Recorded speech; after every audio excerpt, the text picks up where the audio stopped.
Okay, my guest today is Dr. Ben Alderson-Day, an associate professor in psychology and a fellow at the Wolfson Research Institute for Health and Wellbeing at Durham University, a specialist in atypical cognition and mental health. His work spans cognitive neuroscience, psychiatry, philosophy, and child development. His new book, here it is, Presence, The Strange Science and True Stories of the Unseen Other. Wow, this is super, super interesting, Ben. Before we dive into all that, because I learned a lot. I know a lot about this subject, and I still learned a ton of stuff from your book because I haven't looked at this research in over a decade. So that was super cool.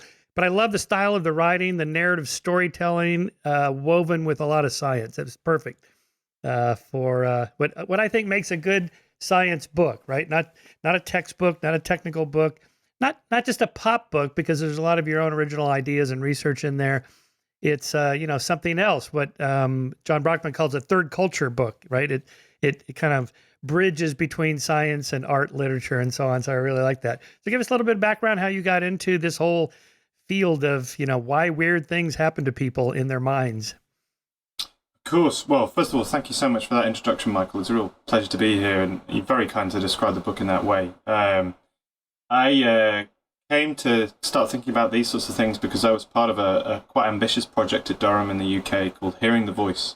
It ran for a decade. It was funded by the Wellcome Trust, and the idea was to try and shed new light on what it's like to hear voices that other people can't hear, what are sometimes termed auditory verbal hallucinations. And I think your average guy on the street would probably associate that with maybe conditions like schizophrenia. But we know that this is an experience that can be interpreted in many different ways, and indeed has been across different cultures, societies, and epochs. And we tried to take a view that was kind of interdisciplinary, drew upon ideas from the arts and humanities, social sciences, bridging some of those kind of gaps and divides, a bit like you were describing with trying to write a book which speaks to different audiences and brings together different kinds of ideas. And one of the things that was kind of at the heart of our method was ensuring that we were constantly talking to people who had these experiences and involving them in our meetings, giving us guidance on where we should be going with our research, not just, essentially using these people as participants, but really hearing what they had to say. And a thing just kept coming up again and again, this sense that, hearing voices ain't all about voices and ain't all about hearing, because sometimes they would experience the voice being there without it speaking. There was just this sense that a companion was with them, often an unwanted companion, kind of a really distressing companion, almost as if somebody was there looking over their shoulder. And they would land on this term, presence. They would say, sometimes it's just the presence of the thing, that I just know they're there, I feel that they're there. And for me, I just, that posed a quandary. I was like, well, as far as I know, all our models of how hallucinations, say in psychosis and schizophrenia, are supposed to work, they don't really talk about this thing, presence. They don't really talk about, silent voices, not that much. So that felt like a challenge. It felt like something was going on behind the voice. So essentially, this book is an attempt at understanding, and hopefully that comes across in the tone as well. It's there's a lot of me kind of wondering out loud a lot of the time and trying to, make my way through a puzzle or a paradox. Right. So what is the puzzle to be solved here? Let's think this through out loud, because one of the things we do at Skeptic is try to explain what's going on when people have these anomalous experiences, the sense of a ghost or an out-of-body experience, a near-death experience, a sense of, the alien abduction in the middle of the night while they're sleeping. There's just a whole array of these things. And of course, to the experiencer, it's almost always, well, because it actually really happened. There really are aliens out there. They really came into my bedroom, or there really are dead people that are now ghosts and they really are in this house, or whatever, right? It's really hard for the experiencer to think, well, this is all in my head, because I don't feel it in my head. And in the same way that I don't sense my neurons firing at all. If I hear a voice, it's out there, right? So to the person, the schizophrenic, say, who's hearing voices, they're not hearing them like in their head. They're like, oh, no, it's out there, right? So it's real for the experiencer, and that's the hard problem to solve. Indeed. And so really trying to put yourself in somebody else's shoes and understand what would it be like to have that kind of sudden sense of reality, that this is part of the world, it's actually happening. It's not something that you're imagining. that's one thing that you need to try and understand. I think this sense of presence is also almost like a higher order problem as well, right? Because when people describe it, and it's not just in psychosis, sometimes it is more as part of a ghost story or a kind of interpretation of some kind of spiritual experience. Often they come back to this idea that they can feel it or sense it, but they don't have any sensory evidence, if that makes sense. So they're not talking about sound. They're not talking about things that they can see. They just feel it in their bones. They just have this kind of really visceral thing going on. Sometimes they say knowing as well, and that poses a challenge, right? Because it could be more of a belief thing than a perceptual thing, a sensory thing. But often people are literally talking about it as if it's a sensory thing, but without sound, without vision, even without touch. So sometimes I call that the presence paradox. You've got to kind of think, well, actually, how does that even make sense? How would we take a psychological framework, a scientific framework, and try and understand that particular question? Right. So, and the other thing about your book that I liked is how non-fringy a lot of this stuff is. I mean, we think of, hallucination, well, that's just a crazy person, the schizophrenic, psychotic break. These don't happen to me, right? But your last chapter really opened my eyes to this idea of, literature and reading in your head. When you're reading, there is a voice in the head, right? I mean, and I listen to a lot of audiobooks, and I can recall a passage from some book I really like where I was, on the freeway or on my bike or whatever. And I can almost hear the narrator in my head. And it's like, wow, especially if it's somebody who reads their own book, like Dawkins' books I like because he reads them. And I can remember where he said something. I can hear his voice in my head. But I'm not crazy, right? That's normal. Absolutely, absolutely. And we've done research at Durham where we scanned people while they were listening to these really short stories. I'm going to be honest, some of the most boring stories in the world. Often you have to do this for brain scanning studies. You've got to pare down the stimuli so much. I had a literature scholar going, maybe we could put some James Joyce in the scanner. I was going, absolutely not. I'm not putting that anywhere near. So I made them actually write the stories. They're these 4-line stories, and they literally just varied. Whether you read somebody saying something in speech marks, like Michael said, hey, let's go surfing, versus a bit of text saying, Michael said, shall we go surfing? Without any speech marks there. And what you can show is that parts of people's auditory cortex essentially activate when the speech marks are there specifically, as if they're sounding out, very specifically, this is a bit where I've got to simulate Michael's voice to really get a sense of what's happening in the text. This was originally an observation by a team in Glasgow in Scotland, and we managed to replicate it and show a few other things like how we represent minds. I think there's quite a lot of variation when you ask people how they really respond to text. Some people, it's really vivid, and they tend to be people who have very strong imagery skills. Other people, it's a bit more sparse. But people draw upon their own individual repertoire, and the things that they create in the mind are really pretty strong. And just kind of intuitively, many of us will know that from, have you ever read a book, say with fictional characters, and there's 2 or 3 main characters that you're really invested in, and you're pretty confident how they sound and how they look. And then they do an adaptation in the movies, and you're like, absolutely not that guy. That doesn't fit at all. If we only had a vague sense of what these people are supposed to look like and sound like, we would no way have the same sort of really strong opinion there. It's like our brain has gone, no, I've nailed this. They sound like this. So if we didn't really have a kind of strong and vivid sense of the sensory in an internal way, we just wouldn't get those reactions, I would say. So it's a vivid and rich world going on in the inside for many forms of kind of a response to media, whether it's books, whether it's audiobooks. Yeah.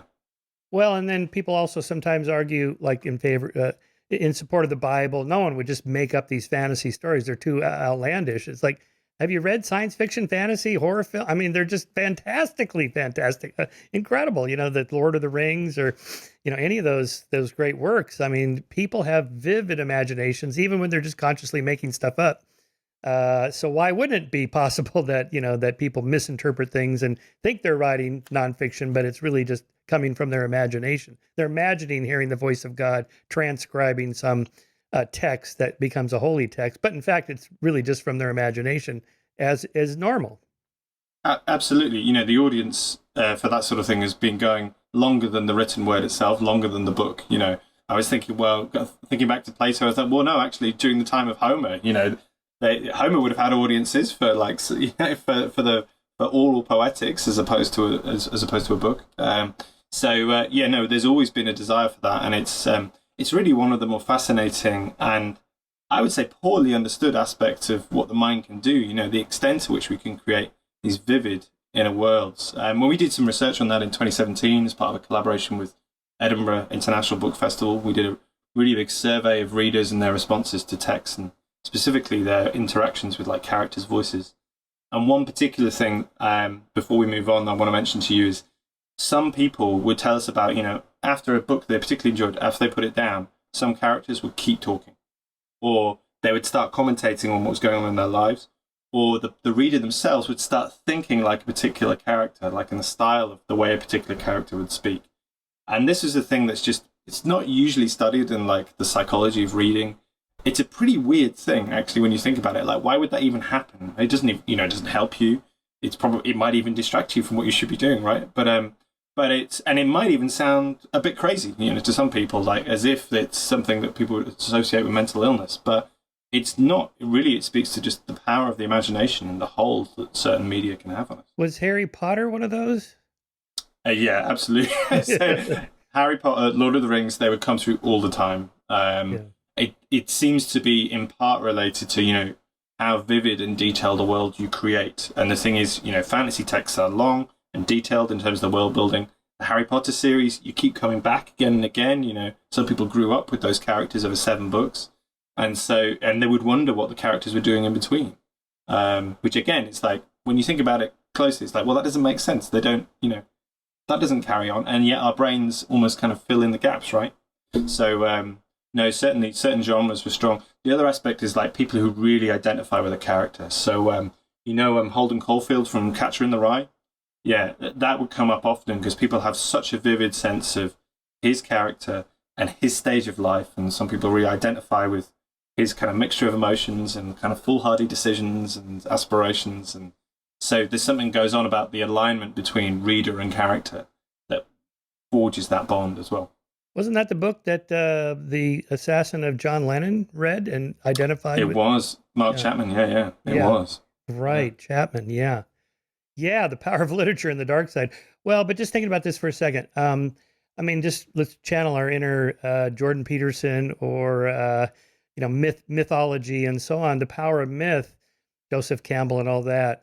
In a way, it is a kind of truth about human nature, human relations, society, and so on.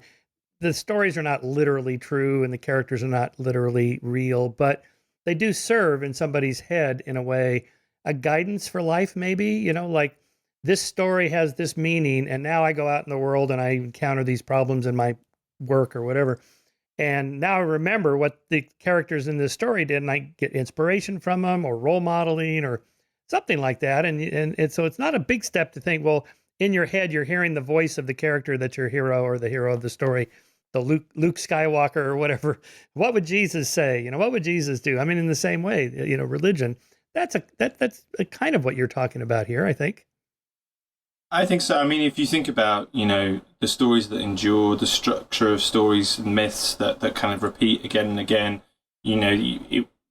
there's an element of, Dawkins' idea of memes there, of survival of the fittest for ideas, that certain structures will keep going and going because they mean something to us, because not necessarily, I hesitate to say because they benefit us, that feels a bit utilitarian, but there's something about them that kind of speaks to people across generations and societies. Going back to, Greek myths, for example, how much hubris there is in Greek myths and pride before a fall and being wary of that, I think there's a lesson for all of us there. I think we're drawn to both structure and character. No, it's interesting that you bring up, what would Jesus do? That also that's a counterfactual, right? And counterfactuals are useful, and they kind of speak to our understanding of characters and personalities and agents. I know that's something that you're interested in. That we have a good handle on what kind of agent is in front of us or what kind of character is in front of us when we can kind of guess what they would do given a certain situation, given that kind of what if question. So and I think that's what some people are doing when they're thinking, what happens to this character after a story is that they're kind of building out this counterfactual world. because that's essentially part of knowing another person. Like it's how they would act in situation X or situation Y as well. I guess that explains the popularity of fan fiction, right? Where fans just write their own stories. And I guess as long as they don't make money on it, then the originators don't have to press copyright issues there. But the fact that it happens so much, apparently with Harry Potter especially, it must serve some role. I mean, that's really important to the people that do it. Yeah, indeed, and just the the power of fandom and the sense of ownership that people have over characters in popular series, or over the kind of the canon of particular sets of stories, that a community of fans can feel like, well, this is ours, and some of that, potentially, obviously, there's a lot of investment there emotionally and sense of identity, but some of that may also be because people feel, well, look, we did create some of this as part of our imaginative response, as the sense almost of it being a meeting of the reader and the writer in terms of what's being created. Not everybody would, agree with that assessment, obviously, but it's interesting to think how strongly people end up kind of taking ownership of things that, in theory, and in reality, they're not the creator of, per se. But again, it is an extension of normal cognition into the abnormal. I was thinking about out-of-body experiences here.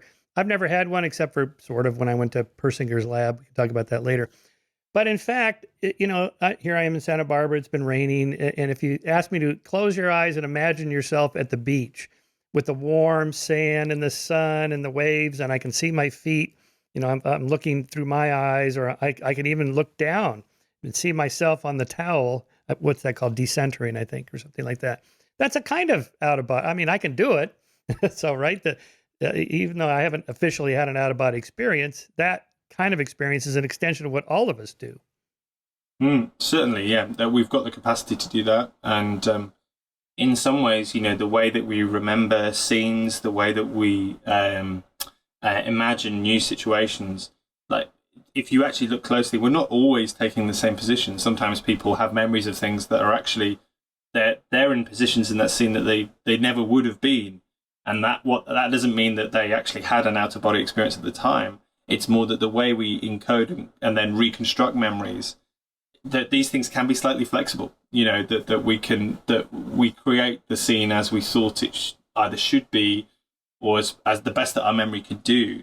But maybe, the kind of the links which relate to your own viewpoint or something like that don't get made in the same way, and the memory gets made afresh. So I think sometimes we think we're always going to have these fixed points of the self in terms of our own memories or our imaginations, and all of these things can be a little bit more flexible. I think it's part of in a way, the fallibility of the mind as well. Yeah, one of the things I learned from your book was to think about, again, this extension from normal to abnormal as a spectrum. And it's not a disorder, disease, or there's something terribly wrong, but it's just an extension of what all of us do. In the same way that optical illusions, how perceptual psychologists use optical illusions to understand, well, how does the perceptual system work anyway? Well, if we trick it with this optical illusion, then we can see that, we normally see 3D because of these features of the image that's actually in 2D, and that's what tricks, and we can see how that works because we trick it. The Mueller-Lyer illusion, or the Ponzi illusion, whatever those are. I forget now. But the reason they work because our perceptual system is designed a certain way. So it's not that we're falling for an illusion, we're being tricked or suckered. It's that this is how the system works, and if you know how to manipulate it, you can. So really, again, these experiences people have, it's sort of an extension of normal things, like you write about hypnopompic and hypnagogic hallucinations. Hypnagogia, I think it's called in general, right? Overall, yeah, it's possibly one of the most confusing taxonomies out there. But yeah. Well, but the idea is, and so many people experience this. Isn't a weird, abnormal, psychotic break. This is, I'm just falling asleep, and all of a sudden I jerk, or I hear my name or something, and then I fall asleep. Or this happens when you're waking up. That's not abnormal, right? This is just this is how things happen. Yeah, I mean, so literally different networks in your brain close down, for want of a better word, when we go to sleep at different rates. So, one of the reasons why you can hear fire alarms and things in your sleep is that your auditory networks are still kind of on, but other aspects to do with things like executive function, or essentially the control and monitoring and sense of reality. Some of those are going to be a bit more disparate.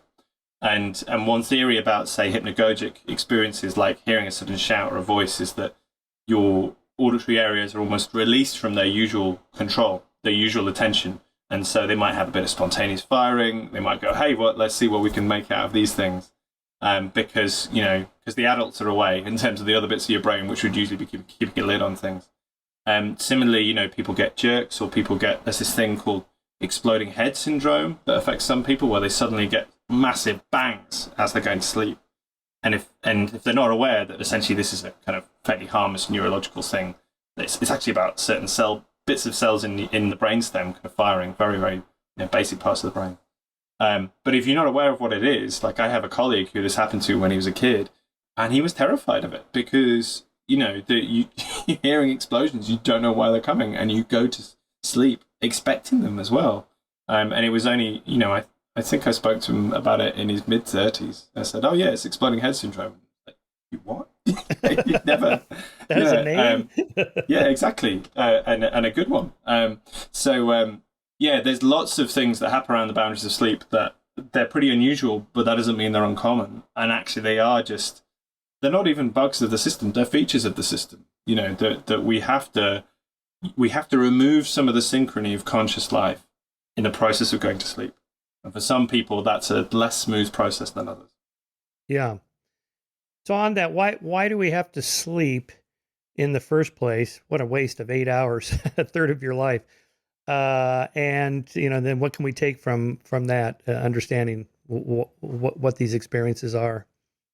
Well, I not being a kind of sleep scientist myself, I often think of that question the other way around, of what happens when you don't sleep. Oh, right. And I believe this has affected you as well. That essentially, if the vast majority of us, if we stay up, say, for over 48 hours, we will start hallucinating. Our faculties will start to kind of come apart in terms of our ability to focus on things and remember particular things, but our perceptual systems start to do some really weird stuff. And often that's visual hallucinations. Sometimes it's auditory hallucinations. But we need that break in terms of our conscious awareness, as far as I can see, to actually maintain some of those reality distinctions and to ensure that our perceptual systems are tuned into the signals that they're getting, rather than going into, for want of a better word, free jazz mode.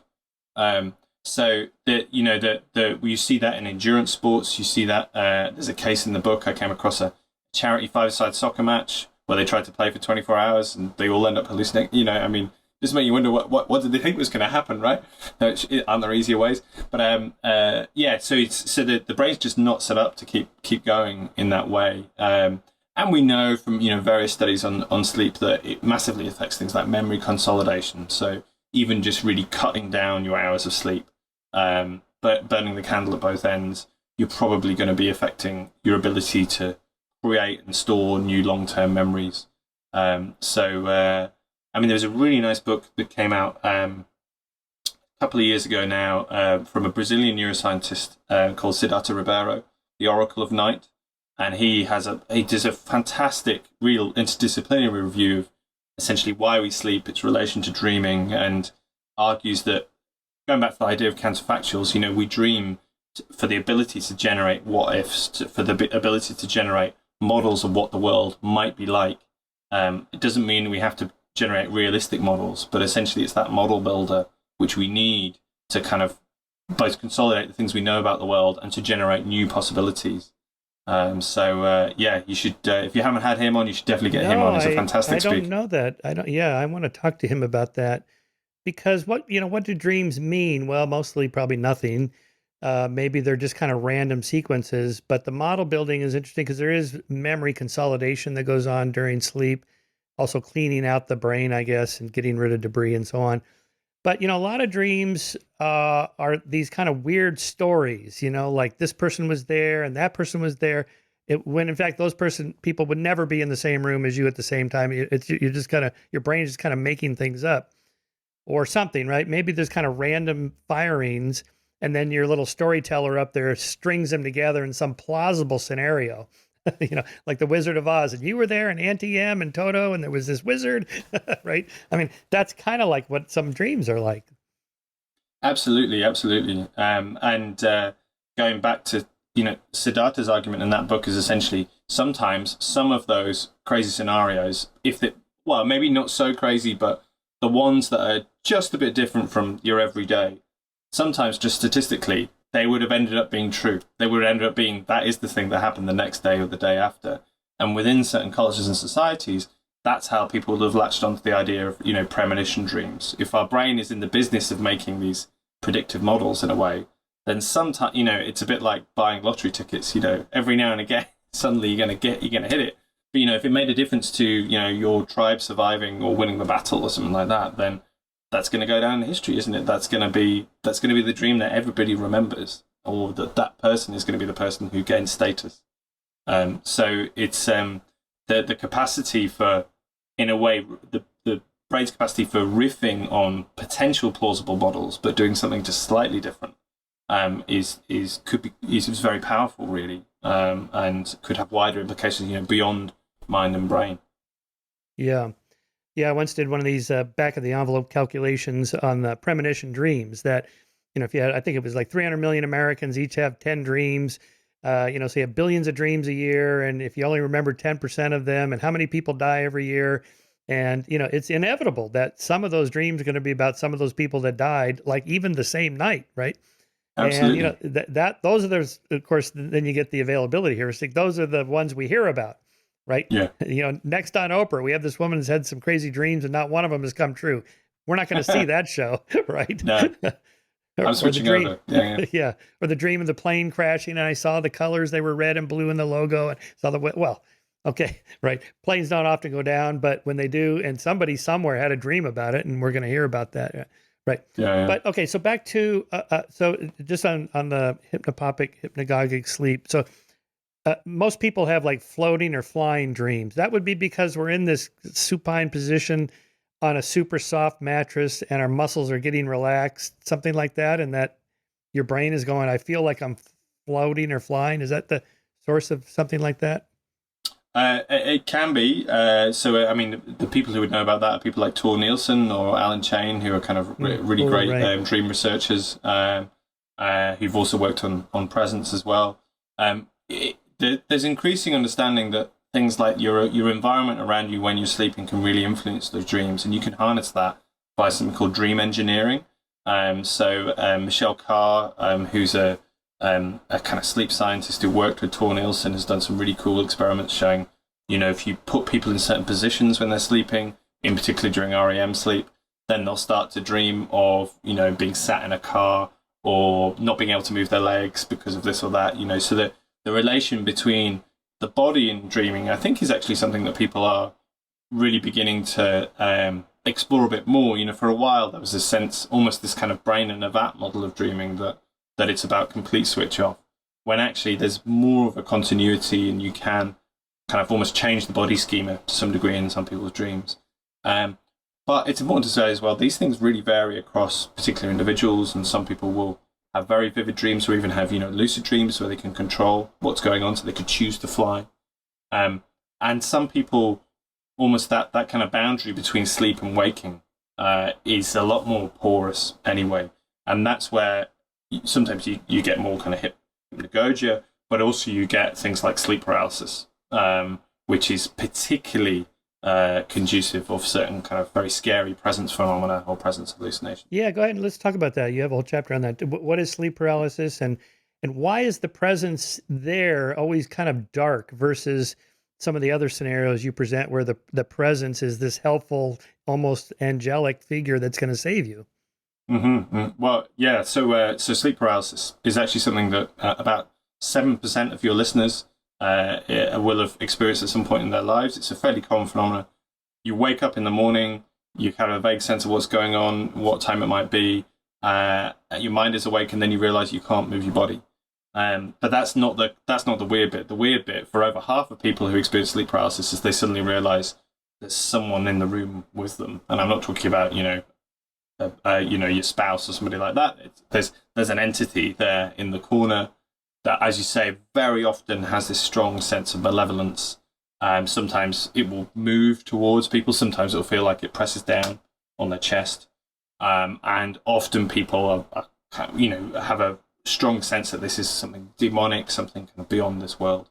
It's one of the real more consistent patterns to these presence experiences, and indeed the sleep ones are the most consistently evil.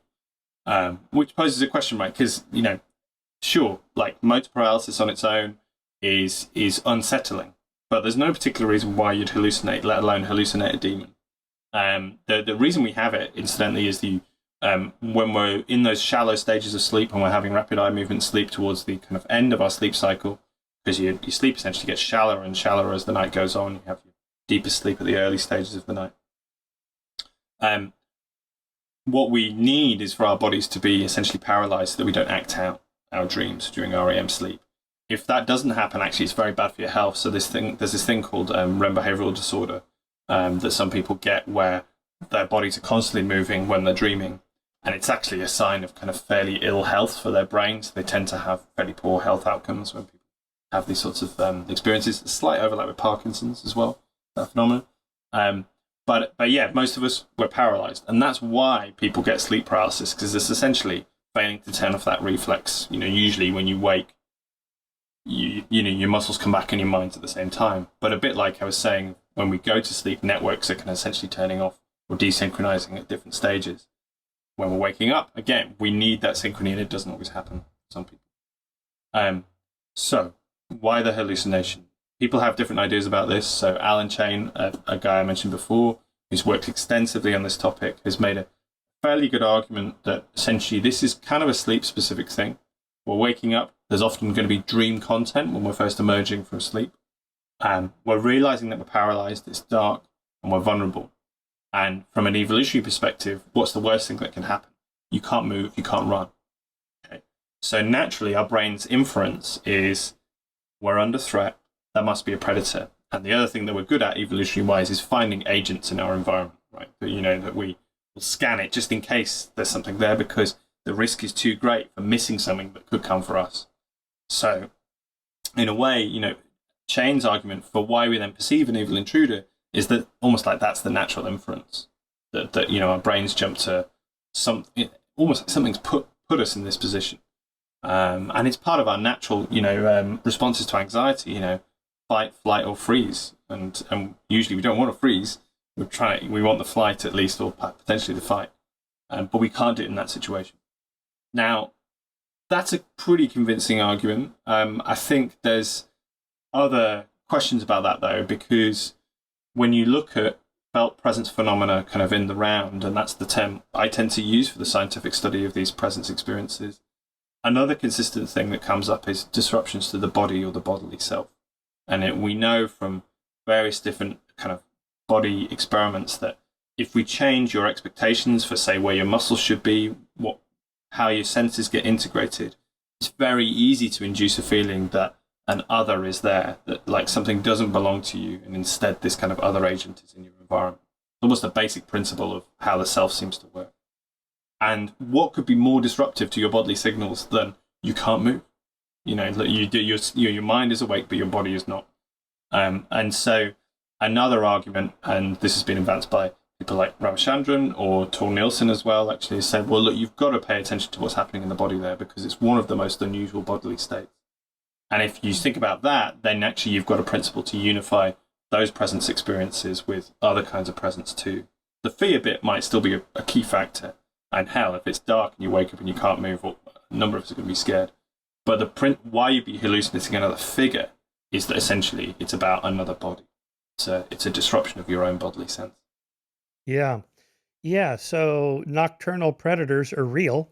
So it pays to be, up in the trees or whatever away from them, but don't walk around when you're sleeping because you fall out of the tree, right? So it's good to be kind of paralyzed and fearful. You should be. I mean, there's a natural fear of snakes and spiders and things like that, falling off cliffs at great heights and so on. So I think it's an extension of that. There's kind of a logic to it. Yeah, the dark image there. Let me just read. I sent you that article that we published from a woman named Heidi Love, who wrote a personal account of her sleep paralysis experience and how she kind of got herself out of that. So I'll just read a few of these passages to give listeners a sense of what this is like for people. Here she writes, I wake up with a start. She's a teenager at this time.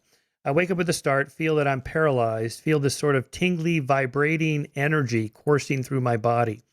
I feel like I'm sort of sinking or falling backwards, like down into a giant bowl of warm, tingly oatmeal. Rhythmic sensations of vibrations, electricity all over my skin, throughout my entire body. This comes also with a sound, a roar, a rush. The sound stays. I feel fear. I try to move, but I can't. It's hard to breathe. It's hard to lift my chest or to fill my lungs with air. I can open my eyes just a slit so I can see everything in the room and notice a huge, bulking figure in the doorway coming toward me. It is a dark silhouette of something that kind of looks like a giant, broad-shouldered ape. It's a monster or a demon of some sort. I can't see a face. Just an outline filled in with total darkness against the bright white light of my room and the doorway. It's totally aware of me and wants to do me harm. It's coming toward me, and I am paralyzed and totally terrified. Struggling for breath, I panic and strain hard, directing all of my energy to try to move just one little finger. And finally I do. I move a finger and the spell is broken. I wake up all the way. I feel groggy and drugged and hot, and I'm alone in my bedroom. Yeah, after we published that, I got quite a few letters from people saying, yes, I had similar experiences, and it was moving my finger. And I thought, is there something about moving your fingers? But in your book, you say moving anything, but maybe it's just easier to move a finger than a whole arm or leg or something. Yeah. I mean, possibly. I guess, move the smallest thing you can. And, that could be a toe, that could be a finger. Yeah, I think you're right. I've never really thought about it in that way, that it is often the finger. And sometimes people talk about, a touch in their hand that then they manage to break out of as well. Excuse me. But a lot of those features are very characteristic of the sleep paralysis presence. And that kind of almost beast, almost demon, that comes up a lot. If you look across different cultures, they have almost every culture's got a name for this phenomenon. In the Yoruba in Nigeria, call it Ogun Oru. There's the Pisadere in sorry, my Portuguese is not great, but that's the one that in Portugal they talk about, which is the little friar with a hole in his hand, and he can creep into your dreams as well, and then you have this kind of the night hag or the nightmare in like Nordic countries and Northern European countries. So it's something very basic about human experience that then you get all this kind of culture grafted on top as well. But if it's not, I guess it's not just about cultural expectation, right, or even kind of strong beliefs. So to give an example from the book, I interviewed a woman called Helen, who is a born again Christian, who regularly had these sleep paralysis experiences, and she would experience this demon figure, and that would regularly appear in her room over a number of years. And I asked her, does that feel like that's part of the same, I don't know, kind of theological universe as the things that you believe in? Thinking that, sure, that would, of course, she's going to think of it as a demon, that's how she would understand that realm of things. And she was categorical. She said, no, it doesn't, well, first of all, she said, I don't think that's how demons operate. I don't think they would just turn up in my room like that, which is very matter of fact. I thought that was interesting, Yeah. But secondly, she said, no, this is that these feel like these are things of the mind rather than the soul. And so for her, faith is about something else. And the ways in which she was engaging with those sorts of tropes and ideas was something different for her. Whereas this thing that was happening for her in her mind in this particular instant, creating this kind of hallucinatory but very demonic thing, was something that she could separate. So that relation between belief, cultural expectation, and perceptual, even the unusual kind of aspects of perception, there's these little kind of discontinuities. It doesn't always work as straightforwardly as people think. And I could give you another example. So bereavement, in grief and bereavement, people have often talk about the continuing presence of somebody that they've lost, and some people find this very comforting, that they would have a feeling of presence of a particularly say a life partner that they've lost. Indeed, a basic feeling of presence is more common and the little research has been done on it, than, say, a voice or a vision. It seems to be the kind of main way in which people experience this. And we might think, sure, the power of love and loss and longing would be enough to create this phenomena. But it's more complex than that, because some people get these continuing presences for figures that they don't want to carry on, that they have no longing for. But something is happening where they're still experiencing that person being there, sometimes even in the example of controlling or abusive relationships too. So what that does is it slightly shifts the focus. It's still about emotions, it's still about relations, but it's more about how our minds construct that bond and in some ways seem to carry on that bond, whether we want it to or not. The role of essentially belief, expectation, emotion, it isn't always straightforward when it comes to these experiences. In my lecture on this subject, I show that picture, that painting by Henry Fuseli, The Nightmare, that shows the little incubi or succubi sitting on the chest of the woman. And there is sometimes, not often, I guess, I don't actually know what the number is, but there's often a sexual component to it. Let me just read the next passage from Heidi in her story. Just like, this is her writing, just like people in the Middle Ages reported being sexually harassed in their beds by demons, or people today who claim to have been sexually molested by aliens, my sleep paralysis experience has been both terrifying and sexual in nature. For example, this is from her diary. It is daylight. I'm alone in the house, and again, while there is fear, there's also intense sexual arousal. The entity in the room this time is, well, it's performing oral sex on me, and it's doing a damn good job. It's sort of human, but sort of not human. It's definitely kind of scary and threatening and demonic, but the sensation of it between my legs is totally real and feels good. I feel wide awake yet paralyzed. I can see the room, and I can see the dark, strange face between my legs, and I can feel everything that it's doing to me. Despite my arousal, I still struggle to break the paralysis, and I finally do by moving a finger. I wake up in a state of intense sexual arousal. So would that just be an extension of, again, normal sexual dreams? I mean, particularly if you're a teenager in your 20s, you have these, sex dreams all the time. So this is just kind of building into the story, that component. It would seem so. Going back to, the history of incubi and succubi, there's often a kind of a sexual undertone or a sexual element to some of those night figures and those intruders, whether wanted or not. I guess it also attests to just, in a way, that the separation and the independence of some of these systems, that essentially kind of sex systems within the body and within the brain might be like, well, no, this is the night, off we go. And, the rest of the muscles will be like, really? Can we not do this when we're awake? So it's part of that kind of lack of synchronization in terms of what's going on. And then you're getting a very unusual kind of non-self experience by the sounds of it.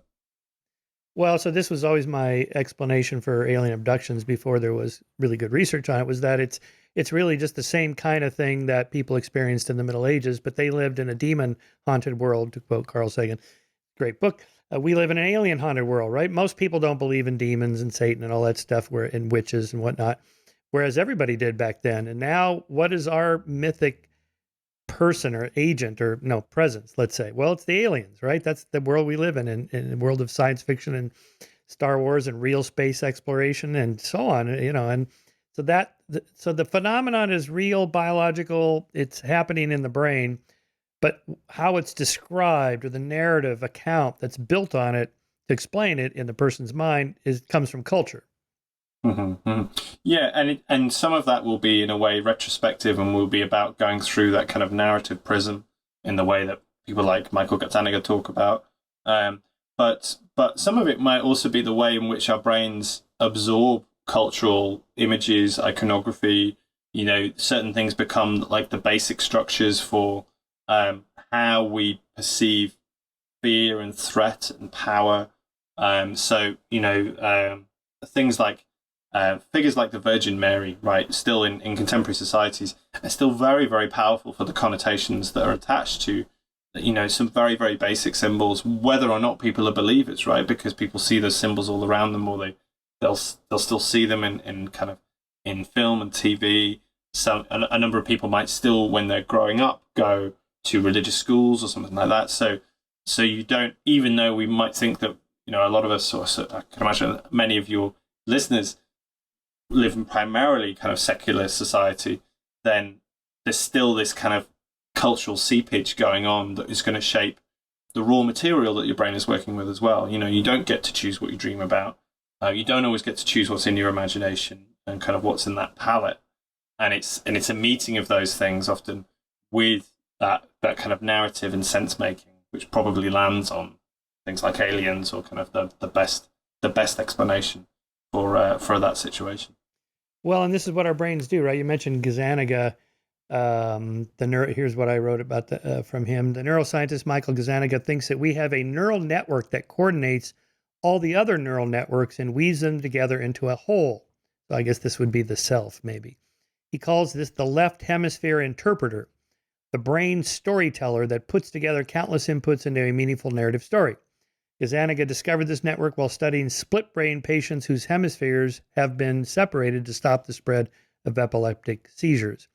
In one experiment, Gazzaniga presented the word walk to only the right hemisphere of a split brain patient who promptly got up and started walking. When asked why, the left hemisphere interpreter made up a story to explain this behavior. I wanted to go get a Coke. And then he has another patient who has this reduplicative paramnesia. It's a memory problem, I guess, who believe that there are copies of, patients with this believe that there are copies of people or places, so that they mix these copies up into one experience or story that makes perfect sense to them, even if it sounds ridiculous to everyone around them. Here's Gazzaniga. One such patient believed the New York hospital where she was being treated was actually her home in Maine. When her doctor asked her how this could be her home if there were elevators in the hallway, she said, "Doctor, do you know how much it cost me to have those put in?"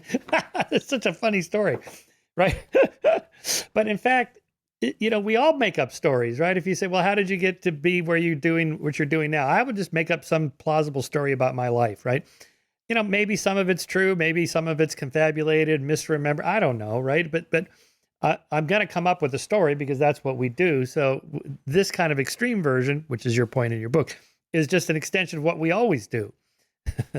Absolutely. And, whether or not you agree with Gazzaniga's theory there that it's the kind of the narrative or the interpreter being the conductor in charge of everything else that's going on to integrate these networks, or whether that's just the shoutiest kid in class, the power of narrative is still there, in terms of being able to kind of gloss over the gaps and come up with some kind of story that makes sense. And we know that, for example, those narratives will lodge in the mind more. They will become the record. They will become the memory often too. So the ability of words to kind of smooth out the kinks should never be underestimated. Now, for me, I'm always interested in that from the perspective of the self, right? That I think sometimes we think about, or people literally talk about a narrative self, the kind of that story that we can tell of ourselves, but that through line through time. But sometimes we come to believe that story, and we don't know what we've forgotten. I talked about this example the other day. A few years back, I went to see the first of the new Jurassic Park films. I can't remember what it was called, but Jurassic World, that was it. And I went along to see it, not expecting much really, and I came out of it and I was like, you know what, I really enjoyed that. I had a really good time. And I told my older brother, and he was like, well, whoop-de-doo, who would have thought that the kid obsessed with dinosaurs in Jurassic Park when he was 8 would like the new Jurassic Park film? And I'd literally forgotten that. The first film came out when I was 8. I was obsessed with it. It was quite scary. But it was a big thing in my life, and I'd forgotten. And he was telling me about myself, that was there. But for whatever reason, that didn't become part of the record, at least in my conscious experience. And it's not just about kind of fallibility of memory. It's something more about, you take with you what you need for defining who you are now. If somebody had asked me, tell me about things that made you as a kid, or tell me about what Ben was like when he was 8, I wouldn't have been able to give them really an accurate picture. I'd be confabulating, just like the woman is explaining why the lift is in a hospital room / her bedroom. Right. Yeah, and just think about this for a second, because all of biography and memoirs is like that. And even if you're not confabulating, here's the example I use. Like when I got divorced, after 20 years of marriage. It was a miserable experience. But now, 15, 10, whatever, 12 years later, it's like, yeah, it wasn't that bad. And, I grew stronger from it. Now I understand what people have gone through. So I learned a lot from it. I'm a better person for it. But I didn't think that 10 years ago. So if you would have asked me then, it would have had a completely different meaning than it has now. A little bit like the historians joke. They asked whoever it was, what was the meaning of the French Revolution? Just some like 21st century historian. That's too soon to tell. We don't know yet, right? It depends what happens after, that this thing in your life, takes a completely different meaning. So it's not just bad memory, but you don't really know. I mean, that's a little bit of a sidebar there. Let's see. I also want to talk. So let's talk about the self, because so much of this depends on what you mean by the self. I know this is a controversy in philosophy and cognitive psychology. Is there, some people even talk about the illusion of the self. When I first heard that, I went, illusion? Come on. I feel like I'm a whole, but then they tell me, well, but that's just like, I feel like I have free will, but I don't, right? We live in a determined universe. Yeah, but I really feel free. Well, so what? Right? I feel like a self. Well, is it an illusion or not? But there has to be something for the sense of presence. There's another person in the tent with me or on the ropes or in the room or whatever. There has to be like, well, there's me, and then there's this other thing. Well, we know it's all happening in here, right in your head. So where does the sense of self even come from? Is it real? What are your thoughts on that? Is that determines a lot of where we go from here. Yeah. So I don't tend to like the idea of kind of calling the self an illusion, because it feels like it turns into a false dichotomy, right? That either we've got this consistent through line, or almost like this center in the brain which is responsible for all of it, or we don't. And and if we don't, if it's not this kind of singular or unitary thing, then we're somehow all making this mistake about ourselves. Whereas actually, if you accept that it's the self is more of a in the book I call it an ensemble piece, or it's a kind of collaborative endeavor that we're constantly kind of building and relying on multiple pieces of evidence for, then we realize that it's still something that's meaningful. It's still something that is central to our lives, but it depends on moving parts, and it depends on the right integration of pieces together. It is constructive, but it's no less real for it. So. But often, the way people study the self is they look at, well, what happens when suddenly people get this whoa feeling where they realize this seems to belong to somebody else. And that you're absolutely right that's at the heart of when people talk about felt presence in particular. It's like, it is not me. There is something or somebody else there, whether it's survival situations, whether it's in psychosis, whether it's Parkinson's, which we haven't talked about yet, but it happens there too. But the experiments that I tend to kind of fall back on for really nice illustrations of the self are things like what I call the presence robot, which is an experiment. I love that story. Tell us that story. I love that thing. This is a experimental kind of method devised by Olaf Blanker and his team. He's a German neurologist, but based in Geneva, and they published this paper in 2014 where they managed to induce these felt presence experiences in people by getting them to do a very strange set of movements on a contraption where you put your finger in an aperture, and essentially what you have to do is like press in front of you like this random motions round as if you were you're drunk and you can't remember your PIN number, something like that, okay? And what happens is your movement's getting tracked, and signal is going back to this kind of slave system behind you, and this contraption is prodding you in the back at exactly the same time, tracking your movements. So you go up, it goes up to you touch, and you get exactly the same time you get a touch in your back. And it's fairly well documented that when you get people into this situation, they start to get something, essentially a kind of whole body illusion, where they feel like either they move forward or that they're touching their own back. And the reason that happens is that our brain takes all the evidence it has, it knows we're moving, it knows that we should be expecting some kind of touch when we lean forward, but it's getting this touch at exactly the same time behind us, and it comes to the conclusion 2 + 2 = 5. It's me touching my own back. This is all part of me. It's not anybody else going on here. It's the same principle that underlies the rubber hand illusion, if you've seen that before, that where you put a rubber hand in front of somebody and you hide their own hand, put it in the same alignment, and you start stroking both hands simultaneously with a brush.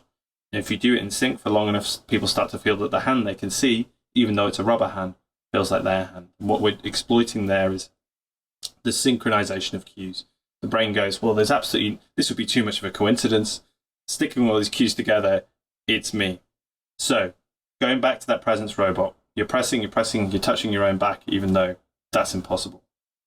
But then you start to get a drag. Then you start to feel like there's a kind of touch missing behind you. Then you start to feel like, hang on, I'm not in control of this anymore. And some people get a real shudder and they look around and they jump because it feels like there's a ghost in the machine. It feels like there's suddenly somebody there. People with Parkinson's are particularly susceptible to this phenomenon. And people get a very vivid sense of felt presence, a presence right there by their shoulder.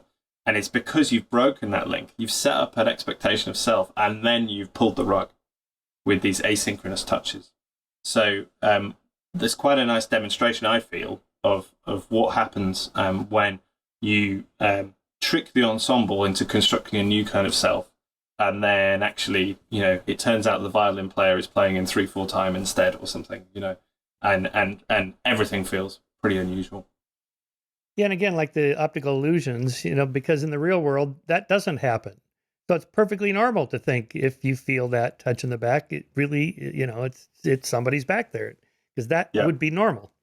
Yeah, exactly. It's a situation you never usually have to resolve in some way.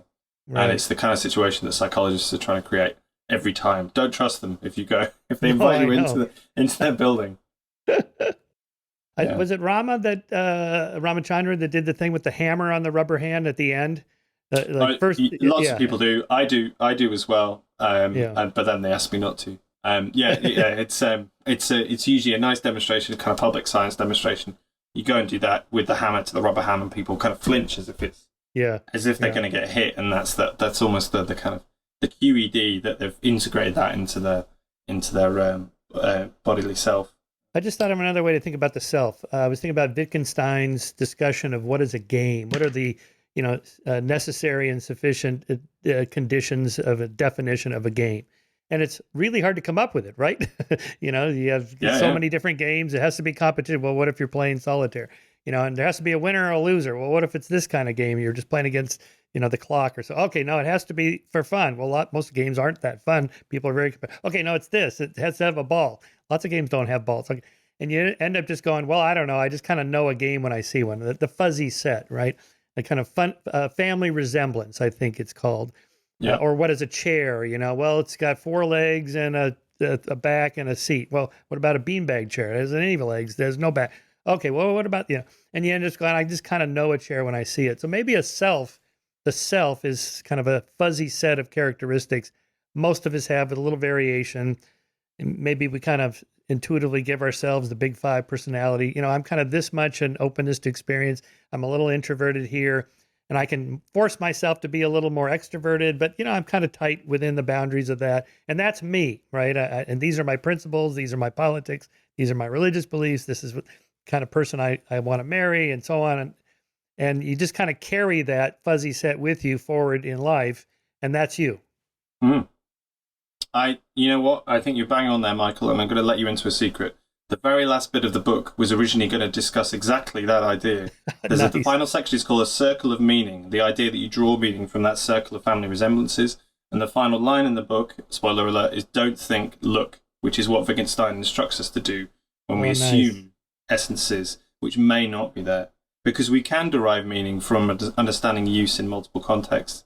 We can understand it by looking at things in the round, looking at their resemblances and the patterns that they share, without assuming that there's something central that's always there, kind of pinning everything together, defining it. And if there's a kind of underlying like method or meta method in the book, it's by telling all these different stories in different contexts. Maybe you could do something for felt presence as well. Because if you start out with a too restrictive definition, you probably wouldn't understand the complexity. Is my venture. Anyway, my editor told me to take all of that out because it was too complicated to bring in Wittgenstein on the last page. Which is, I mean, he's probably right. But here's the solution. Ben, here's the solution. Here's what I do when I do that. That's your next book. Yeah, okay. I'll start the next book. I'll start off with that. This is how I cut chapters out of the book when it's so hard. But I love that chapter. No worries. Save that for the next book. Oh, the next book. Okay. Okay, now on these power of belief, I've met alien abductees. They are almost to a person just absolutely certain it really happened. Or Eben Alexander. I did a TV show with him. We hung out in the green room for quite a while. He had the out of body near death experience. He went to heaven, wrote that book, Proof of Heaven, right? Now, he's a Harvard trained neurologist. I mean, he knows more about the brain than I do. He knows everything I know about, why these things happen. And he said, yes, I know all that, Shermer, I know all that. But it was real. I mean, it was so powerful. And to me, that was like, yeah, okay, I get that, right? When it happens to you, it's like all this intellectual, cognitive neuroscience stuff, blah, blah, blah, oxygen deprivation or the dopamine or whatever. Yeah, yeah, yeah. But I was there and it was overwhelming, right? It's like, that's hard to respond to that. Absolutely. I'm a person who none of that sort of stuff has ever happened to. I'm an incredibly boring person, but I'm always curious to hear from people who've had those sorts of experiences, and sincerely, what I say to people, they say, well, what do you believe in? Do you believe in paranormal? Do you believe in possibility of mediumship and spiritualism and things? And I say, well, those things have never happened to me, but I don't know how I'd feel or what I would believe if they did happen to me. Like I do respect the power of those experiences in terms of people's lives, and often it is those ones that don't quite fit with their existing worldview. You might be a neurologist and then you have this experience and you might have all these kind of scientific preconceptions, and something really transformative and revelatory happens to you, and that might still be a product of the mind, but it will feel real, and it will change how your outlook on the universe in many other ways. A friend of mine had the first time she had sleep paralysis experiences. She went downstairs and she spoke to her dad and went, "Okay, Dad," and this is her she would be like late teens, early 20s. She said, "Okay, Dad, I need you to tell me about ghosts." As in, almost like I didn't think they were, but okay, maybe. She didn't continue in that belief, but it was the power of that initial, sleep paralysis presence that is enough to kind of shake your foundations in some way. So the power of like, and I would say kind of like pure perception in those contexts, I think is amazing. I don't know if have you come across Anil Seth's work? His recent book, Being You. Yeah, I read that. He was on the show. Yeah, what does he call it? A controlled hallucination? Yeah, or kind of almost like the hallucinations that we agree on is what we call reality. Right. That sort of idea, right.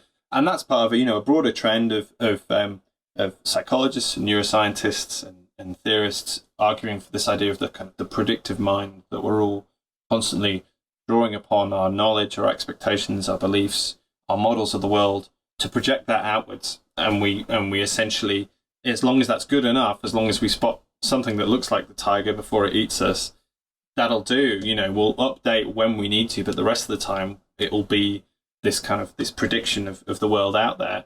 And if you take that to its logical conclusion, it means that me and you right now, Michael, we're not experiencing the same reality per se, and it's because of both the limits and the principles of the perceptual system of our interaction with the universe around us. There's lots of there's obviously, with any new ideas like that, there's lots of controversy about how far we take it and whether that's fully true. But when I think about the people who've had really vivid and unusual experiences since childhood, often things that they can't really explain, that maybe don't fit within, they might be psychics now, but there might have been years when they just, it sounds more like something like psychosis, and they feel quite ambivalent about it, and they try and describe it to you, but they can't make sense of it themselves. You do get the sense that some people are living just very, very different sensory lives, and that would fit with this idea of, the predictive mind, that some people are way set up for this sort of thing, and other people, well, potentially people like me, are dullards, basically, that nothing interesting has happened to them whatsoever. So, but you've had quite a few interesting experiences yourself, right? Oh, I've had a few, yeah, but triggered by sleep deprivation and extreme, physical exertion and so on. But I was just thinking on the, the kind of the what's more likely question. It's possible that your red looks different than my red or whatever, but I don't know. I apply the Copernican principle to myself. I'm not special. my brain is wired pretty much the same as yours. If I experience sadness or anger or red or whatever, you probably do too, and probably the same way. Yeah, again, allowing for the outliers, the edge cases, the people that have psychotic breaks or whatever. Okay, their experience is probably different. All right, that's fine. But again, back to the kind of fuzzy, family resemblance. I think we can apply that there for most people most of the time. That reality is probably matched pretty well between people, when they coordinatedly look at each other that way. Oops, hang on, we got a frozen screen there.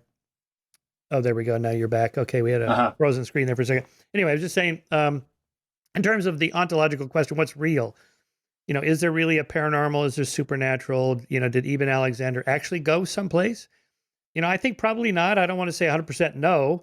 I want to think like a Bayesian. Maybe, maybe there's a 1% chance or 10% or whatever.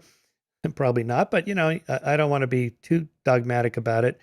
But when I read, like your book or Oliver Sacks's books, and I read about people who take ayahuasca and mescaline and magic mushrooms, and their narrative stories sound just like Eben Alexander's trip to heaven, right? I mean, it's like, I can't tell the difference.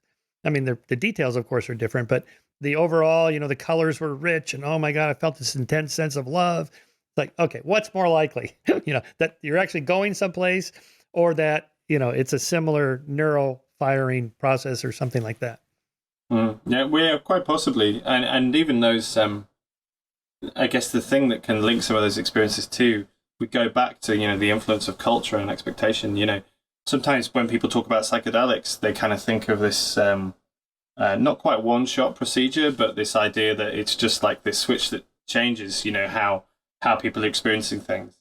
But people's expectations kind of shape even what happens in the context of psychedelia, and the social groups they're in shape that too. I mean, I've had the benefit of working with some really great specialists in psychedelics. The British chap called Tessin Noorani, who's very good at tracking, the way in which the kind of the medical establishment is now going, okay, so maybe some psychedelics are okay, and we could use them and co-opting certain things that other communities have been saying for a long time. And then David Dupuy is a French anthropologist who spent 5 years in the Peruvian Amazon studying essentially ayahuasca tourists and the way they would kind of work towards certain experiences, revelatory experiences. And the thing that he's really into is the socialization of the experiences they have. I remember talking to him about ayahuasca, and he said, well, yeah, sometimes it's only the 10th or 12th or 14th time before you actually get a really good vision or hear a really good voice. Like and the rest of the time it's pretty inchoate. And in between each of the times that you take it, you talk to the shaman, and they go, well, you see, what you saw there was not the right thing. But if you look to that, the lady ayahuasca is, off that way, back to the right. And each time, you're iterating around, and your brain is making more sense of it. But it's a very guided process, okay? And which, whether or not ontologically you want to say ultimately there is something mystical going on, you can't take out the influence of the social group there, and social power and social hierarchy as well. Right. Yeah, right. Okay, so a bunch of other stories from your book. Reinhold Messner, the great alpinist who climbs Everest 7 times without oxygen. He had fantastic experiences of these presence in the tent on the rope next to him or whatever.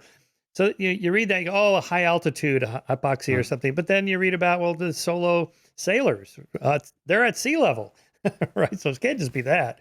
Or the Iditarod dog mushers, they see people on the side of the trail or sitting on the sled.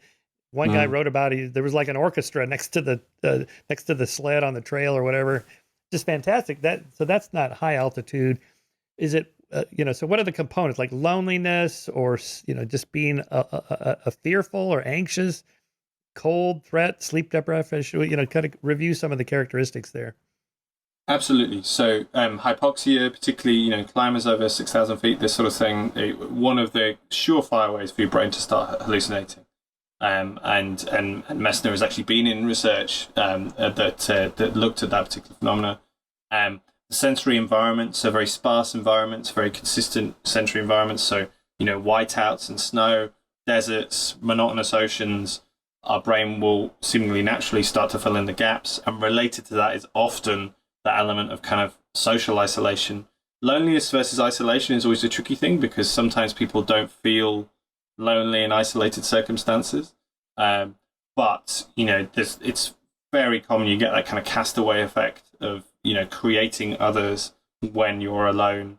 And then on top of that, you've got, well, beyond things like dehydration and extreme hunger, those sorts of kind of very bodily effects, you've got that sense of companions or presences that come for people just in time. You've got that kind of like legend or that feeling that these experiences are happening for a reason to help somebody kind of get to safety, or even just in, endurance sports, this sort of thing, helping people get over the line. So phantom runners and all this sort of thing. And those kind of latter kinds I'm always interested in, but also slightly suspicious is too strong a word, but essentially that power of kind of narrative and legend looms large over lots of those accounts. And I always wonder, well, what about the presences that utterly freak out the climbers at the top of Everest? How would we ever hear about them? So there's sometimes like the hard edges get smoothed over in some of those stories. And there's something going on there at different levels, right? The kind of, whether it's hypoxia or whether it's sensory environments, sure, you're going to see weird stuff. But the things that you really interact with, the things that you take home with you that have real meaning, are often more those like social things or those senses of presence or the things that feel like they have function. And both of those things can happen. So Luke Robertson is a Scottish guy that I know who went to the South Pole solo in 2015. He's an extraordinary guy. Yeah, I mean, he before he even gets to the South Pole, he's had a pacemaker fitted because he's got this kind of heart condition in his early 20s. He's had what they think is a tumor, turns out to be a benign cyst removed from his brain while he's training to go to the South Pole. And then he gets there and then he starts hallucinating. And not because of any of those other things, but because of the conditions and because of the adversity. And it starts with seeing the green grass of home on the horizon. He sees these Scottish hills, even though he's in Antarctica. Then he starts to see Flintstone characters on the horizon as well. But then he starts to get this figure following him, a figure that every now and again will shout his name. And he knows that there can't be anybody around, let alone anybody who would know his name. And he knows that he should not look over his shoulder and he doesn't need to. But he feels with all his being that he has to look every time, he has to check every time. Because if he didn't look, this presence would catch him up, tap him on the shoulder, and his heart would stop. And when he told me that story, I was like, you don't hear about those ones that much in these contexts. Right. And he does get a more traditional kind of presence companion figure later on. He gets, in fact, more of a voice. Later on, he gets this voice that essentially tells him to get up right at a key moment when otherwise he was going to fall asleep on a sledge, and there's a high chance he would have died in those conditions. So he gets some of the more traditional things too, and he gets the very basic kind of hallucinatory phenomena in terms of the visions. But the kind of really weird and ambiguous thing is this figure that's seemingly chasing him as well. So it's many different layers going on in those contexts, and that means we have to think about a kind of multi-layered answer for how we understand presence phenomena. You also wrote about the guy at 9/11, who the last one out of the World Trade Center building before it collapsed. And he talked about this sort of guardian angel that directed him to the correct stairwell or something like that. That's right. Yeah. So I guess the interpretation would be this is a way of kind of motivating you, or kind of, I don't know, just nudging you or reinforcing you. Come on, you can make it. You can do it. Just that, like having the coach in the earpiece, go on, go, something like that.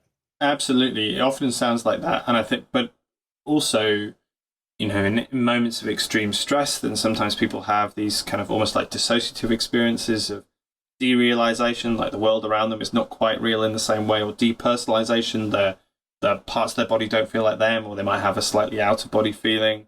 And sometimes, conceivably you could think of those things happening and our inner monologue and our inner coach becoming something that feels a bit more outer and kind of gives you that kind of strength or authority to go, no, we need to do this. That could be happening.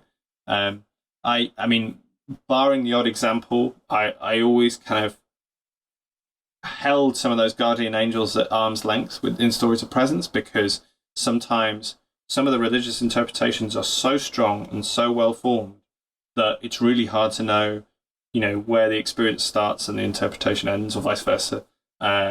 Like a really famous example is the Angel of Mons in the First World War. Many soldiers apparently saw this kind of angelic figure that saved them in a battle.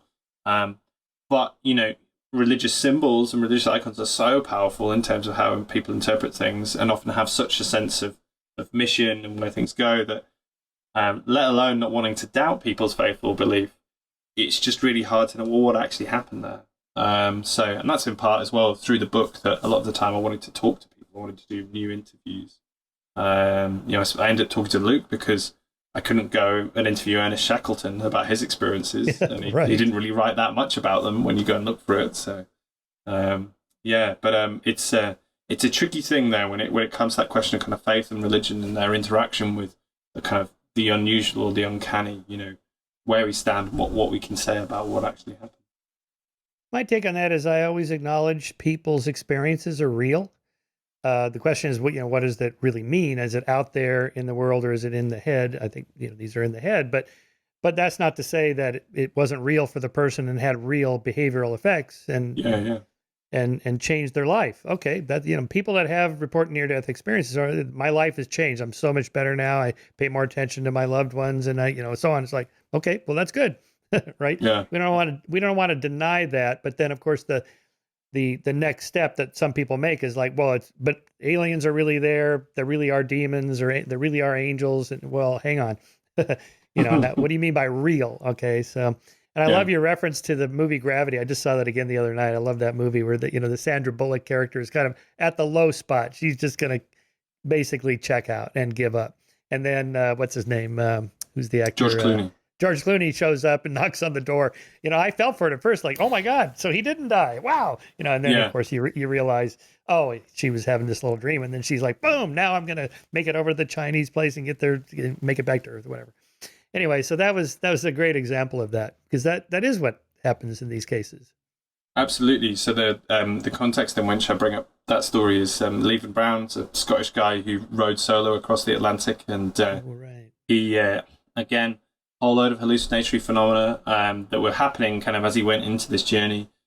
He lost his sunglasses like halfway along, because I think it was like 4 hurricanes in the Atlantic that year. It was a ridiculous year. So he starts to hallucinate. He sees like pirate galleons and all this sort of stuff. But he had this lovely phrase where he said there was something like a walnut of reality, this bit of my brain that went, they're not real. And then later on, he has this kind of really unusual waking dream where he describes it as a Ben Gunn character, like from Treasure Island, comes along on this boat and checks in on him and goes, "You all right, Levan?" And he goes, "Yeah, I'm fine." And then off he goes. And it's only about 2 days later he realizes that couldn't have happened. That didn't happen. They were just this strange guy in shorts who was kind of very, there's no boats for like hundreds, if not thousands of miles around.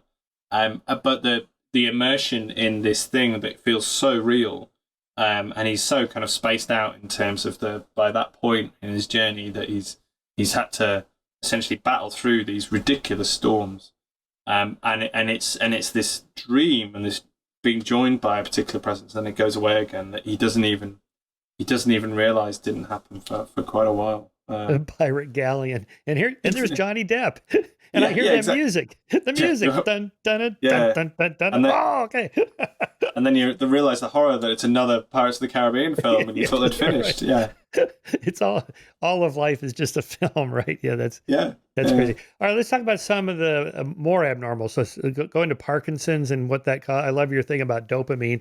It's like what's the role of the letter E in the English language? Well, everything. Sure. I mean, dopamine. So that wasn't my line. It was, and it wasn't even. I remember a lecturer at Edinburgh University where I was training who told me that, or told us that in a class. But I'm fairly sure somebody else had said that to him. So it's one of those lines that gets passed around. But so dopamine. A lot of people will think about it as like this is the pleasure neurotransmitter in the brain or something like that. You see all these things. This is your brain on X, and it's always about dopamine. Whatever. But it has to do so many different things in the brain. All the neurotransmitters do. But it's one of the things that's disrupted in Parkinson's, a key thing that affects movement. Fundamentally why Parkinson's disorder. And when they started using levodopa to treat that as a way of correcting some of the dopamine, you also started to get some papers saying actually some people with Parkinson's are starting to hallucinate as well. Suggesting almost that it was a side effect that people would start to hallucinate. And the way those drugs work is almost the opposite of what we try and do with antipsychotics usually for treating people with psychosis or schizophrenia who are having hallucinations. You're actually you're doing something opposite to the dopamine because you want to dampen down the risk of these unusual experiences. Since then, I think the evidence is a bit mixed as to whether it's really a true and direct effect of medications. It seems like there might be some people with Parkinson's who are just more susceptible to unusual experiences anyway.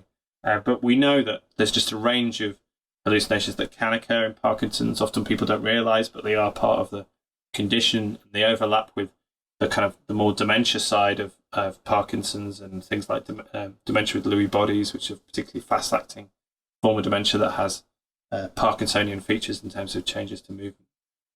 And part of that is felt presence. So they've been kind of tracked for quite a while. They've been recognized for quite a while. They tend to get grouped with something called passage hallucinations, which is the vague sense of somebody going by out of the corner of your eye. But there's evidence that these two things together affect, potentially as many as 50% of people with Parkinson's. And if you have them, then you're also more likely to get more complex visual hallucinations, say, further down the line as well. But it's an emerging field. People are kind of studying this more and more, and indeed trying to work out the brain networks that are involved in when people have these presence experiences. I've already mentioned that people with Parkinson's who have presences, they're particularly susceptible to the presence robot procedure that I talked about. Right. One of the curious things for me with Parkinson's presences themselves is when you ask people about what's the feeling like, often these feelings are really neutral. It's a bit like a mannequin or a wireframe or something. It's not any of those, terrifying presences of sleep or kind of these creepy voice presences from psychosis or these really spiritual presences or amazing, companions that save you in survival situations. It's just like, there's this other guy there. Like, I don't even know who it is.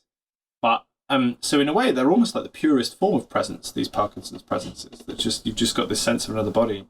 And there's this lovely quote in a paper from Jennifer Foley and colleagues from Queen Square in London, where there was an elderly gentleman with Parkinson's who talked about every time he goes to set the table for dinner, he'd set it for 3 places: him, his wife, and the other person isn't here. But it was like absentmindedly, his brain was constantly giving this sense of, there's somebody else here, right? The joke I make so I have a 2-year-old, and I spend a lot of time in like the kind of soft play places and kids parties, whatever like that. And I say to parents with multiple kids, do you ever have that feeling at the supermarket where you can't remember if you're supposed to have 3 of the kids or 2? And they're like, oh yeah, it's bad that. But that you've got a vague sense of how many people should be with you, and that you're always kind of tracking, but it might be a bit fallible, and then that's kind of coming through a bit in Parkinson's as well with some of those examples. Just don't have 12 kids and leave one at home. Then you have a Home Alone scenario. yeah, exactly. Then you're in a tricky situation. Okay, now just a quick question on Parkinson's: is the shaking happening because there's not enough of the inhibitory dopamine that keeps the muscles from shaking, or is it something that's because I just don't understand it. It's not something that's making the muscles shake. The muscles are shaking because they don't have an inhibitor. Yeah, in terms of the regulation of muscle function, that's my understanding of it as well. But I'm not, you're kind of testing the limits of my knowledge with that aspect too. I come in more at the mental health side of things when it's with those sorts of experiences. Well, but so let me just tell you where I'm going with. Maybe this kind of fantasy, sense presence, and all the other stuff that would maybe be bubbling up. And normally we squelch those down, and that like with dreams are fantastic. You wake up and within 5 minutes you can't even remember what it was. That's probably good, right? Because you don't want it like 6 hours into your day going, did that actually happen to me? Oh my God, it didn't happen because you forgot it already. Maybe it's something like that. Yeah, I think you might be on the right track there. I mean, to jump right back to the start of our discussion, actually, thinking about kind of creativity in readers and writers. Philip Pullman, who's a really kind of children's fantasy writer, you might be familiar with his work, his Dark Materials.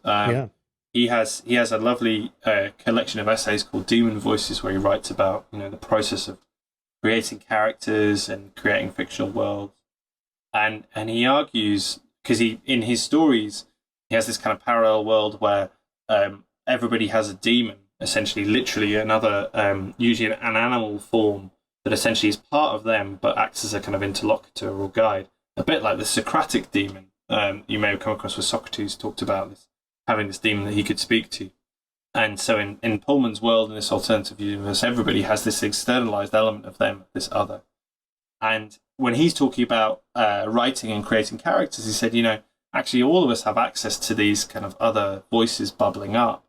But we've kind of forgotten that, or we've kind of turned down the radio in some way on them. And really, he's not necessarily talking about something kind of fantastical or uncanny there. He's more talking about, the mind's capacity to create multiple perspectives, to constantly be generating like new ideas, and the way in which our kind of very unitary sense of this is who I am, I'm in charge of what's going on, I'm Michael, and I've remembered all the things I'm supposed to get from the shop today. Like we like to think we're these kind of competent like solo adventurers out there in the world, but actually, the things that shape us, where ideas come from, like the brain is a much more uncontrolled thing a lot of the time. And so, when you were talking there about maybe the presence, that kind of sense of presence is always there in some way, and we're just kind of pushing it down. I think that applies in so many ways to different aspects of the imagination, and just, our brain is a wellspring for these things. And perhaps for good reason, a lot of the time we need to keep all that, on a level. But we can draw upon it for inspiration, and then sometimes it will be the basis of some pretty unusual experiences of an other in our world. Yeah, and again, as an extension of normal behavior, if you live with somebody for a long time, you do have a sense of their presence. My wife, she's in the other room. I kind of sense she's there, kind of hear her banging around in there doing stuff or whatever. And then sometimes if I'm home alone, it's like, oh, I think maybe I heard her. Did she come in? I heard her. Yeah. Maybe I'm just hearing things. That's kind of normal, right? So then with the bereavement sense presence, that would just be like, well, I've just spent 40 years with this person. They're there every day. Now they're gone, but you still have that kind of sense that they're there in the other room or something like that. Yeah. And that's a kind of spatial aspect of it. But I wonder as well whether, like, do you ever go into a shop and you think you're going to go and buy something and you think, maybe I shouldn't, but also like, I'm gonna get some beer. I haven't bought any beer for ages. Let's get some beer. And then sometimes you might think or look at that particular scene almost through the eyes of somebody else who's there to go, oh, come on, really? You're going to do that again? Yeah. And as if it's two people looking out through the same eyes, right? And then that's a different sense of presence. Almost you could call it an intersubjective presence, where we're carrying with us like the views and the viewpoints of others who are important to us. That and they're also who we might consult at a point of a really tricky decision. But we do, in a way, we do have these people on our shoulder all the time. Often people who we have to think about them a lot of the time as well in terms of what they would say or what they would think. Sometimes when I use this example, I feel like I'm setting it up in a very gendered way. It's all about husbands trying to buy beer. But do you know what I mean though? That like sometimes we have that connection with people, and it's actually about it's what would they do? What would they think? It's not just where they are. I was thinking about that this morning after my ride, and I went to get a latte, and the little cafe had these chocolate chip cookies and chocolate chip and peanut butter cookies, which I really like. But I just been talking to my wife last night about this. I'm not going to have any more ice cream, and don't have this stuff in the house because I'm weak. Like, all right, I'm going to help you. So in my head, there she's with me in the cafe in my head, right? Don't get the cookie. All right, I'm not going to get the cookie.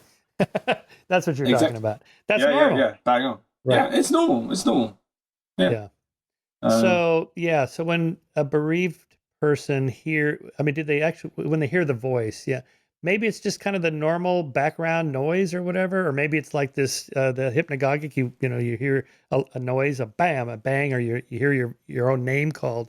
Maybe it's something like that from decades of being together. Yeah, potentially. I mean, it could be something as small as that, or it could be just that, almost like that habit of thinking about the world in a particular way, experiencing your home in a particular way. I mean, there's a flip side of that, to draw on a clinical example, something I only learned about recently, phantom border syndrome. And some people have very, very people have very distinct, again, something that happens in Parkinson's, and I've seen it a bit in psychosis as well, very distinct feelings that somebody is upstairs from where they are, or just in another room, and it often an unknown figure, perhaps a moving about figure. But one of the key things is it's often about homes. Like it's not like coming to the clinic that's not really there, but it's something about both expectation, but also your kind of experience of your own living space, your living environment, the way you construct that mentally. There's, particularly if you spend a lot of time talking to people with psychosis, for example, it's really striking how often their own homes have been under threat, or, they might have had a period of time when they've been homeless, or it's been questionable, the integrity of their home because other people are, maybe they've got quite chaotic lifestyles or something, or they're living in poverty, and it's very hard to keep people out of the home, kind of figures coming through who might be unsafe as well. So that sense in which our own mental health and our sense of kind of psychic integrity is also related literally to the integrity of our homes and our safe spaces. And once that's challenged, then you're going to be looking at spaces in a different way, right? You're going to be feeling about them in a different way. You're not even going to move in the same way. And that's going to be shaping if you're somebody who's perhaps susceptible to hallucinations already, that's going to be shaping your experience of space. Yeah. Quite literally. So interesting. Okay, let's bring this to a head here and talk about psychoses, schizophrenics, and their auditory and visual hallucinations, I guess, but mostly auditory, right? Mm-hmm. Tends to be the most common that you document. Yeah. And what's the cause of this? Well, there's $1 million question. Yeah, I know. So let's pick it apart. I mean, I think lots of people would say there's something kind of neurochemical going on when it comes to things like schizophrenia, and indeed people have looked at things like dopamine for kind of regulating how the brain recognizes salient things in people's environment. That was quite an influential idea for quite a while. The idea that people with these conditions would, because of a change in their brain, they're going to be looking at the world with very different eyes, and they're going to be landing on things that other people don't see. I don't tend to think about it in that way. I'm kind of more persuaded by going back to those ideas of the predictive brain, that actually many aspects of psychosis can be modeled in terms of what the brain is expecting, and the brain's expectations will also be shaped by people's lives and the worlds around them. So things like extreme adversity or poverty or trauma or bullying are going to shape, make people more susceptible to that essentially perceiving the world in a different way. I think for something like psychosis, you're going to need probably multiple models for explaining why people have the experiences that they do. At the moment, we're still, we're also teasing apart, they're not small questions, but they're potentially questions which will work you towards the ultimate goal. So one big question is, why voices and why auditory? Why would auditory be the most common? 75% of people with a diagnosis of schizophrenia seem to have hearing voices, have auditory hallucinations.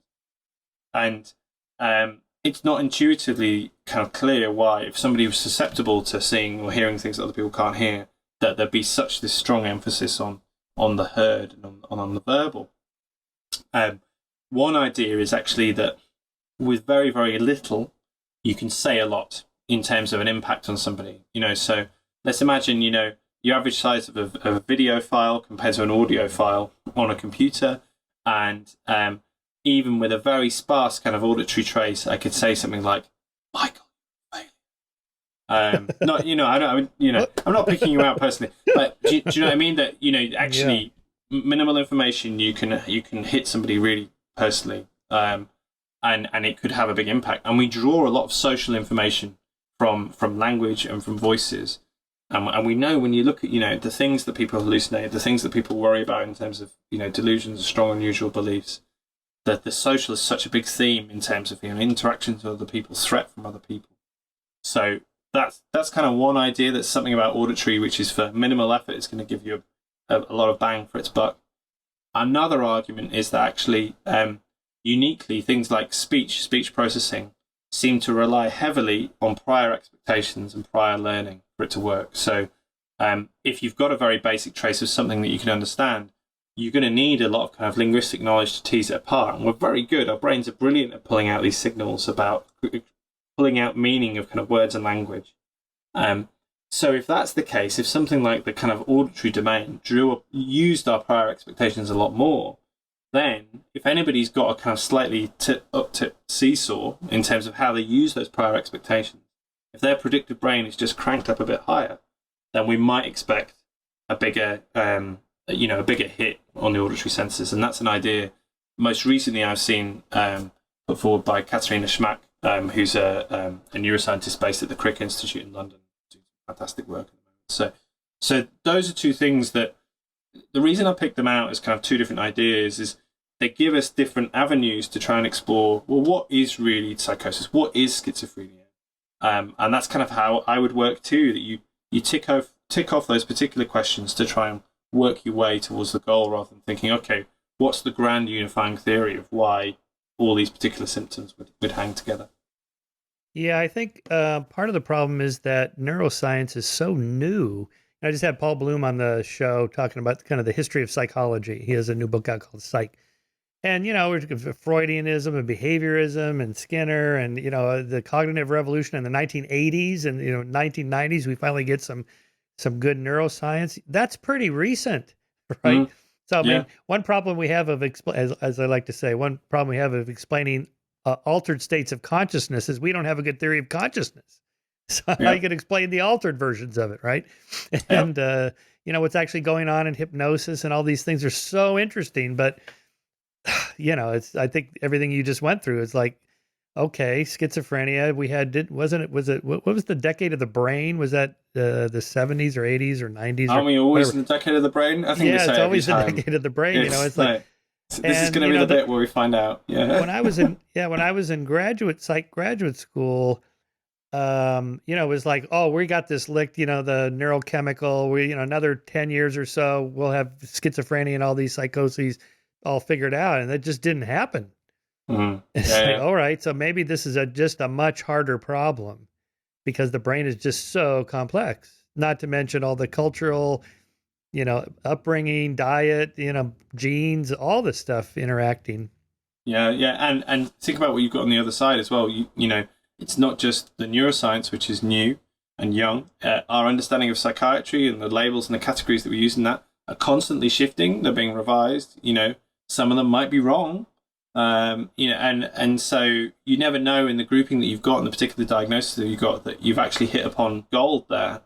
Or it might just be off enough that then when you get a group of these people and you do a neuroscientific experiment with them, that you're going to get results which don't really move the point on as well. So we're talking about, moving parts on both sides, emerging understanding, and that can make it sometimes very hard to show progress. Yeah. Yeah, that DSM constantly revision of what constitutes a mental illness, even the concept itself, right? Yeah. I don't go so far as Thomas Szasz and Foucault, that it's an invention of Western civilization. There's obviously some brain chemistry stuff going on and genetics and whatever, but what to do about it and what exactly is going on, I just think we got a ways to go.